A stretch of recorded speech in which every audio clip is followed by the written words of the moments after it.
Pernahkah kamu mendengar istilah gula darah? Banyak orang yang mengira bahwa gula darah hanya berkaitan dengan diabetes saja.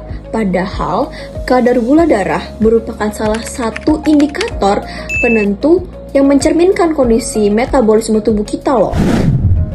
Pemeriksaan gula darah sendiri tidak hanya dilakukan pada penderita diabetes, tapi juga dilakukan untuk screening, membantu menegakkan diagnosis, dan memantau keberhasilan terapi, serta mengevaluasi berbagai gangguan metabolisme karbohidrat. Lalu, apa sebenarnya glukosa darah itu? Dan apa saja jenis pemeriksaannya? Dan mengapa hasil pemeriksaan setiap orang bisa berbeda-beda?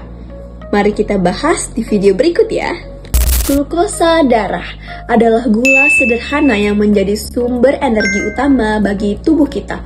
Kadar glukosa diatur oleh hormon yang bernama insulin dan glukagon agar tetap berada dalam batas normal. Jika kadarnya terlalu tinggi atau terlalu rendah dapat menimbulkan berbagai gangguan kesehatan. Dan pemeriksaan glukosa darah itu apa saja sih? Yuk simak. Dalam pemeriksaan glukosa darah sendiri, terdapat 3 pemeriksaan yang sering digunakan, yaitu yang pertama adalah glukosa darah puasa atau GDP, yang dilakukan setelah berpuasa selama 8 jam hingga 12 jam. Lalu yang kedua adalah glukosa darah sewaktu atau GDS, yang dapat dilakukan kapan saja tanpa harus berpuasa.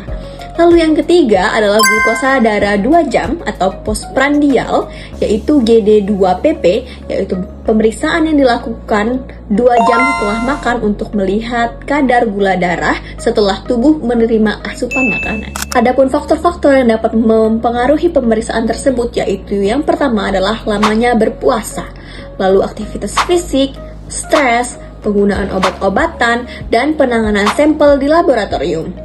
Oleh karena itu, persiapan pasien dan prosedur pemeriksaan yang benar sangat penting agar hasil pemeriksaan tetap akurat.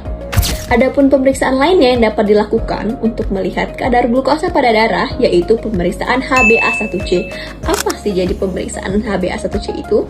Pemeriksaan HbA1c yaitu pemeriksaan yang menunjukkan rata-rata kadar gula darah selama 2 hingga 3 bulan terakhir. Pemeriksaan ini tidak memerlukan puasa sehingga sering digunakan untuk memantau atau pengendalian diabetes pada pasien.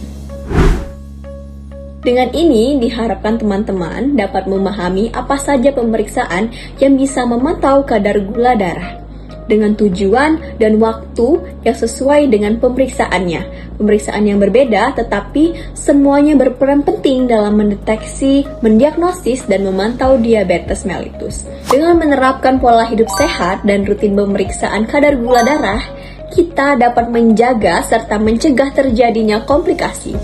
Terima kasih telah menyimak dan semoga bermanfaat untuk kita semua.